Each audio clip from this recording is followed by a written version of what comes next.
పెంటపాటి పుల్లారావు అవునండి. గారు, లార్జర్‌గా చూసుకుంటే యుద్ధంలో ఈ 2 వారాల ఈ కాల్పుల విరమణ, సీజ్ ఫైరు, యుద్ధ విరమణ, యుద్ధ విరామం ఎలా అనుకున్న వర్డ్స్. అంటే ఇక్కడ ఎవరు?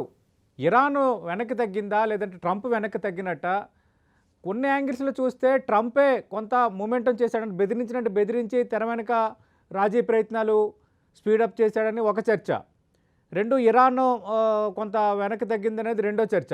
మీరేమనుకుంటున్నారు? ఎవరిక్కడ నెగ్గినట్టు? ఎవరు తగ్గినట్టు?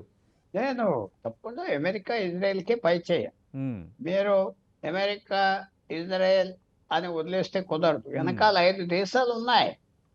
సౌదీ అరేబియా, ఖతార్, యూఏఈ, హ్మ్. Oman, Kuwait. హ్మ్. వాళ్ళ వా ఈ 5 దేశాల దగ్గర మన భారతదేశం సంవత్సరానికి $4 ట్రిలియన్ ఆదాయం అయితే వీళ్ళ బ్యాంక్స్‌లో వీళ్ళ రియల్ ఎస్టేట్ ప్రపంచంలో 20, 30 ట్రిలియన్ డాలర్స్ ఇంకా ఎక్కువున్నది. డబ్బు ఓకే. ఖర్చు పెడతారు ఇప్పుడు. హ్మ్.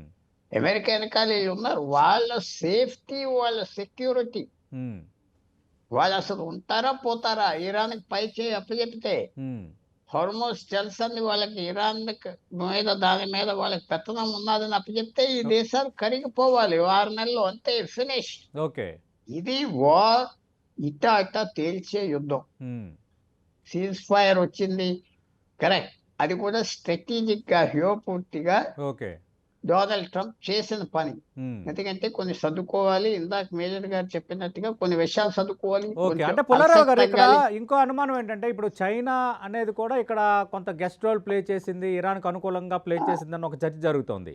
రెండోది మనం ఐక్యరాజ్య సమితిలో బహ్రెయిన్ ఈ హర్ముజ్ జలసంధి వాడకం పైన ఇరాన్‌కి వ్యతిరేకంగా తీర్మానం పెడితే, ఆ తీర్మానాన్ని వ్యతిరేకిస్తూ రష్యా, అలాగే చైనా తమ వీటో పవర్‌ను ఉపయోగించాయి. మీరన్నట్టుగా అమెరికా పైన అటు గల్ఫ్ దేశాలు ఒత్తిడి తెస్తున్నమాట విషయం ఇరాన్ సంగతి చూడాలండి. But at the same time ఈ రష్యా, చైనా పాత్రకు సంబంధించి ఏం చెప్తారు సార్?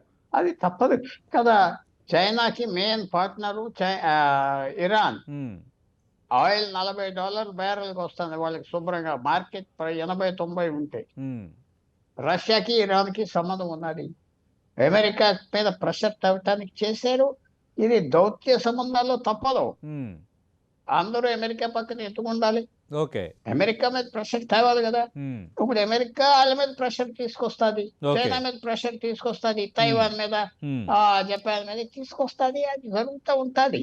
వాళ్ళు చేసే పని ఆళ్ళు చేస్తున్నారు. అమెరికా చేయవలసిన పని అమెరికా చేసుకోవాలి. హ్మ్. అది తప్పదు. హ్మ్. ఆళ్ళేదో సాయం చేశారంటే మేము కొంతవరకు సాయం చేసాం. తప్పదని ఆళ్ళే అది చెప్పుంటారు. హ్మ్. అండర్‌స్టాండింగ్స్ కూడా ఉంటాయి. ఓకే. మేము చేయకుండా ఎలా తప్పుకుంటామని. అయి హ్మ్.